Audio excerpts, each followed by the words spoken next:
આદિવાસી વિસ્તાર અને ખાસ કરી અને આદિવાસી સમાજના લોકો હંમેશા પોતાની જમીનને લઈ અને સતત લડાઈઓ લડતા હોય છે, પરંતુ એવામાં ક્યાંક ને ક્યાંક તંત્રને જરૂર હોય તો આદિવાસી સમાજના લોકો દ્વારા જમીન પણ આપવામાં આવતી હોય છે, પરંતુ એમને એનું યોગ્ય વળતર તો મળવું જોઈએ।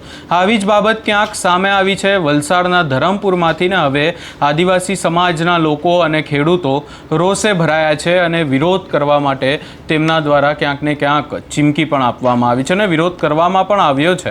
શું છે સમગ્ર મામલો એની વિગતે ચર્ચા કરીશું। નમસ્કાર, હું છું ઉજ્જવલ અને આપ જોઈ રહ્યા છો નિર્ભય ન્યૂઝ।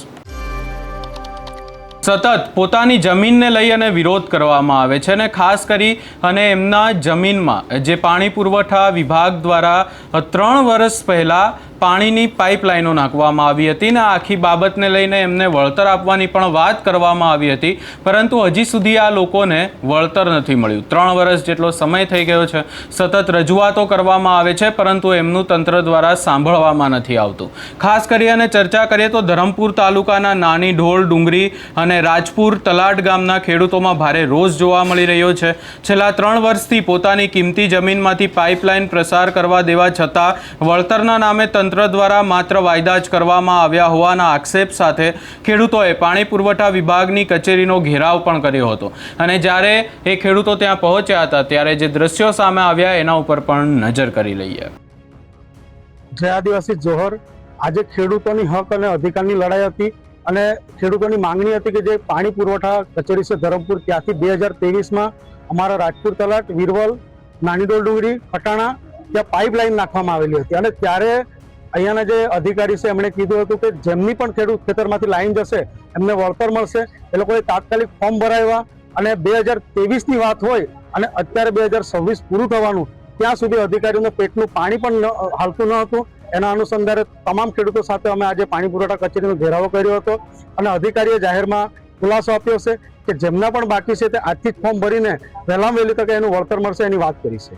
2023થી અત્યારે 26 ચાલે એટલે મારું માનવું છે કે આશરે 4 વર્ષથી વધારે 4 વર્ષ જેટલો સમય થવાનો છે। જે યાદી છે તેના પ્રમાણે રાજપુર તલાટના લગભગ 60થી વધારે ખેડૂતો છે, નાની ડોલડુંગરીના 38 જેટલા, વીરવલના છે, ખઠ્ઠાણાના, એટલે ટોટલ લગભગ હું માનું છું ત્યાં સુધી 150થી વધારે ખેડૂતો હોવા જોઈએ। 2023માં જે ખેડૂતોને જમીનમાંથી પાઇપો નાખવામાં આવી હતી પરંતુ હજુ સુધી વળતર ન મળેલ, જેના કારણે આ ધરમપુર તથા કપરાડાના પણ 26 જેટલા પીડિત એ લોકોને હજુ પણ વળતર મળેલ નથી, જેના કારણે આજની અમે જે પુરવઠા અધિકારીને આજ આક્રોશ બધા તમામ પીડિત ખેડૂત મિત્રો આવ્યા હતા અને આજથી એમણે બાહેધરી લીધી છે કે આજથી અમે કામગીરી ચાલુ કરીશું। અમારે ખેડૂતોને ઉસલાવીને કામ કઢાવી લેવાનું અને હવે તમે આ જાતની ખામીઓ લાવીને મૂકી દો એ કેટલું યોગ્ય છે? એ તો સાહેબ હજુ તો બહુ ખાસ લાગે। ટૂંકમાં જેટલા દિવસ ખેડૂતોને પકડે એટલા રોજ આપવાના છે તમે? સંમતિ આપે જ હવે તમે આ પ્રક્રિયા કરવાની। અમારા ખેડૂતો હેર લાવીને હેર ખાય, રોજના 200 રૂપિયા કામ કરી હેર ખાય।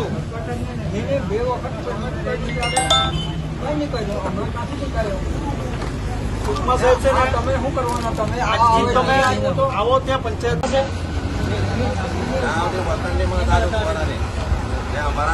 તમે આ ડોક્યુમેન્ટ રેડી કરાવો, નોટરી કરાવો, ખેડૂતોને નોટરી કરાવી, બધું કરાવ્યું, આટલા દિવસ તમે દોડાવ્યા, આ નોટરી કરાવ્યું, આ નોટરી કરાવવાનું કામ કરો, તમે વળતર નહીં આપવાનું, તમે પાઇપલાઇન નથી નાખવાનું, બીજા બોલાવા નથી આપવાના।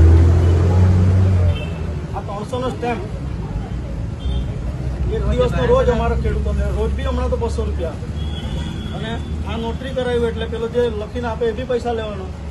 1000 રૂપિયા ખર્ચે અહીંયા ખેડૂતો દ્વારા સ્પષ્ટ એવી વાત કરવામાં આવી રહી છે કે 3 વર્ષનો વનવાસ, ખેડૂતોની ધીરજ ખૂટી અને હવે વિકાસની વાતો વચ્ચે ધરતીપુત્રોની હાલત કફોડી બની છે। ધરમપુર અને કપરાડા તાલુકાના આશરે 96થી વધુ ખેડૂતોની જમીનમાંથી 3 વર્ષ પહેલાં પાઇપલાઇન નાખવામાં આવી હતી ને તે સમયે અધિકારીઓએ મોટા મોટા વાયદા કરી ખેડૂતો પાસેથી સંમતિ મેળવી હતી અને તમામ જરૂરી ડોક્યુમેન્ટ પણ તૈયાર કરાવ્યા હતા, પરંતુ આજે 3 વર્ષ વીતી જવા છતાં એક પણ ખેડૂતને વળતરનો 1 રૂપિયો પણ મળ્યો નથી। નથી.